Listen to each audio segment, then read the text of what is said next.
उमर दिन को तख्ते हुकूमत पे बैठते थे और उनका तख्त को सोने जबरजद का नहीं था, मस्जिद नबवी की चटाई थी और सारा दिन वहां बैठ के लोगों की बातें सुनते।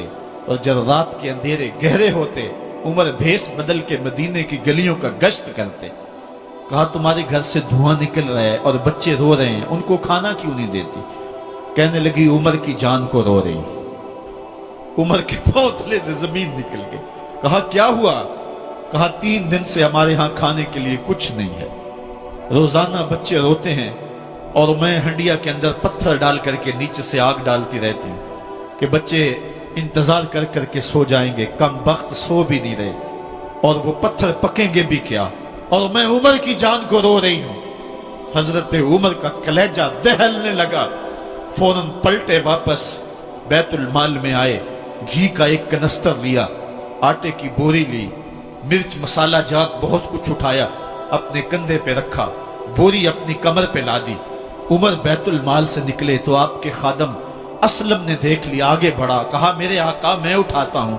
उमर की आंखों में आंसू है। कहा असलम कयामत के दिन मेरा बोझ उठा लोगे? कहा कयामत के दिन तो अपना अपना बोझ उठाना पड़ेगा। कहा उमर को आज अपना ही उठाने दो। हजरत उमर वो घी का कनस्तर और वो आटे की बोरी सर पे उठाए हैं और उस खातून के घर जाते हैं और दस्तक देते हैं। वो जब देखती है उसकी जान में जान आ जाती है। कहा जल्दी जल्दी आटा गूंदो, और उमर सब्जी काटने लग जाते हैं। हजरत उमर रदी अल्लाह ताला अन्हो सब्जी तैयार कर देते, उधर आटा गुंद जाता है और फिर ऊपर चूल्हा रखा जाता है, चूल्हे के अंदर आग रखी जाती है, वो खाना पकाने लगती है, आग बुझती है। तारीख ने लिखा है आग बुझने लगती है, उमर झुक करके फूंके मारता है। उमर झुक झुक के फूंके मारता है। खाना पक गया और बच्चों के सामने खाना रख दिया, बच्चे खा रहे हैं। अब बच्चे रो रो के निढाल हो चुके थे। हजरत उमर अपने हाथों को और अपने घुटनों को और अपने पांव को जमीन पे लगा के, जिस तरह बकरी का बच्चा चलता है वेड़े के अंदर, कभी इधर चलते हैं कभी इधर चलते हैं, ताकि बच्चे मुझे देख के खुश हों और दिल में कहते उमर जितना रुलाया है अब इतना हंसाना भी पड़ेगा। तो कभी उमर अमीरुल मोमिनीन, ये मैं किसी आज के जो है वो लोगों के वोटों पे मुंतखब होने वाले हुक्मरान की कहानी नहीं सुना रहा, मैं उस उमर की कहानी सुना रहा हूं जो 23 लाख मुरब्बा मील का हुक्मरान है, आधी दुनिया का बादशाह है। हजरत उमर जो है जिस तरह बकरी का बच्चा चलता है, इस तरह अपने हाथ और अपने घुटने जमीन पे टेक करके जो है वो इस तरह चलते हैं। बच्चे उमर को देख के मुस्कुराते हैं। जब बच्चे मुस्कुराने लगे तो हजरत उमर ने उस खातून से कहा बुढ़िया उमर को माफ कर दे। उसने कहा तू इतनी हमदर्दी क्यों करता है? कहा उमर बेचारा बड़ा फंसा हुआ है, फिक्र है उसको यरमूक को फुस्तात हुलवान की, जब फतह है मिस्र तो तैयारी है ईरान की, आते जाते वफद से मुलाकात भी करता होगा और शब को मालूम हालात भी करता होगा, कांटों में उलझी हुई बेचारे की जान है, नींद उसको भी आती है आखिर वो इंसान है, मेरी बहन उमर को माफ कर दे। उसने कहा ना ना उमर की बात मेरे सामने न कर, कयामत का दिन होगा, उमर का गिरेबान होगा और मेरा हाथ होगा। जब उसने ये बात कही तो उमर बर्दाश्त न कर सके, बच्चों की तरह बिलक बिलक कर रोने लगे। कहा वो बदनसीब उमर तेरे सामने है, आज ही कहला जो कहना है, कयामत के दिन मुझे माफ रखना। उसने कहा तू उमर है? कहा बदनसीब उमर तेरे सामने खड़ा हूं। मेरे उमर कहते हैं अगर दजला के किनारे एक बकरी का बच्चा भी प्यासा मर गया उसका हिसाब भी उमर से लिया जाएगा। हजरत उमर निकले यरूशलेम में, एक ऊंट है एक गुलाम है, कभी वो सवार होता है कभी आप बारी मुकर्रर की है। जब करीब पहुंचे यरूशलेम के तो उमर की बारी नकेल पकड़ने की और गुलाम की बारी ऊपर सवार होने की आ गई। गुलाम ने कहा आका मैं मर्जी से अपनी बारी छोड़ता हूं, आप आ जाएं, दुश्मनों के मफतूहा इलाके में आ रहे हैं, ताजा ताजा इलाका फतह हुआ है, इस्लाम की शान शौकत जाहिर हो। उमर ने कहा इस्लाम की शान शौकत ऐसे जाहिर नहीं होती है, अपनी बारी पे तुम बैठोगे, अपनी बारी पे मैं बैठूंगा। लोग मुंतजर खड़े हैं। दूर से जब देखा कहा इसकी हैबत से कांपते थे हम, ये तो कोई हबशी लगता है, रंग काला है, होंठ मोटे हैं, इससे तो ज्यादा हसीन इसका गुलाम है जो आगे आगे चल रहा है।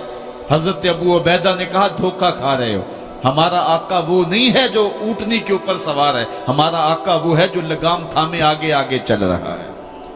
حضرت عمر رضی اللہ تعالیٰ عنہ کو آگے بڑھ کے جابیہ کے مقام پہ حضرت ابو عبیدہ بن جراح نے استقبال کیا، تو حضرت عمر آگے بڑھے اور انہوں نے آگے بڑھ کر کے حضرت ابو عبیدہ کے دونوں کندھوں پہ ہاتھ رکھا، اور سنو حضرت عمر نے کیا کہا لا الہ الا اللہ انا کنا اذل قوم فاعزنا اللہ بالاسلام، کہا کہ لا الہ الا اللہ، اے ابو عبیدہ بن جراح، ہم ایک ذلیل قوم تھے اور اللہ نے ہمیں اسلام کی وجہ سے عزت عطا کی ہے، اور میں تمہیں ایک تاریخ ساز بات کہنے لگا ہوں، اور وہ یہ ہے کہ جب تک ہم اس عزت والے اسلام کے دامن کو تھامے رہیں گے ہماری عزت قائم رہے گی، اور جب اسلام کے علاوہ کسی اور جگہ سے عزت ڈھونڈیں گے تو رسوا کر کے رکھ دیے جائیں گے۔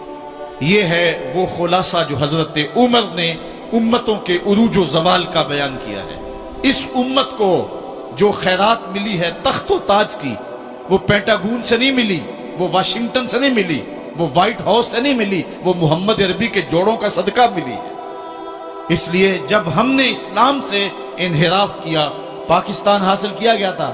پاکستان کا مطلب کیا؟ لا الہ الا اللہ۔ ہم نے اس نعرے کو چھوڑ دیا ہوا ہے، ہم نے انحراف کر دیا ہے۔ آج ہماری نظریں مغرب کی طرف لگی ہے کہ تخت و تاج اس سے نصیب ہوتے ہیں، اور دنیا کے اوپر ہم رسوا ہو کے رہ گئے۔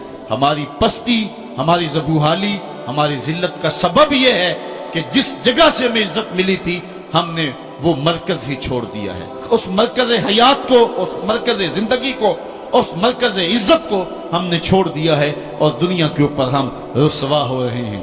انہی حضرت عمر کی کہانی ہے۔ وادی تہامہ سے گزر رہے تھے کہ بچوں کی طرح بلک بلک کے رونے لگے۔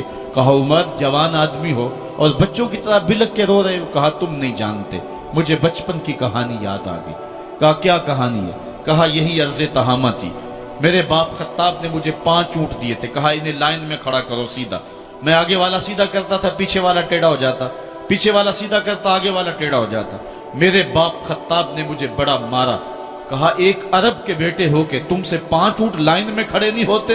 کہا ایک زمانہ عمر پہ وہ تھا کہ اس سے 5 اونٹ لائن میں کھڑے نہیں ہوتے تھے، اور آج شرق سے لے کر غرب تک 23 لاکھ مربع میل کی حکمرانی اور انسان بھی لائن میں کھڑے ہیں۔ یہ محمد عربی کے جوڑوں کا صدقہ نہیں ہے تو اور کیا ہے؟ عمر سے تو 5 اونٹ لائن میں کھڑے نہیں ہوتے تھے۔ تو یہ عزتیں، یہ تخت و تاج، یہ حکومتیں ہمیں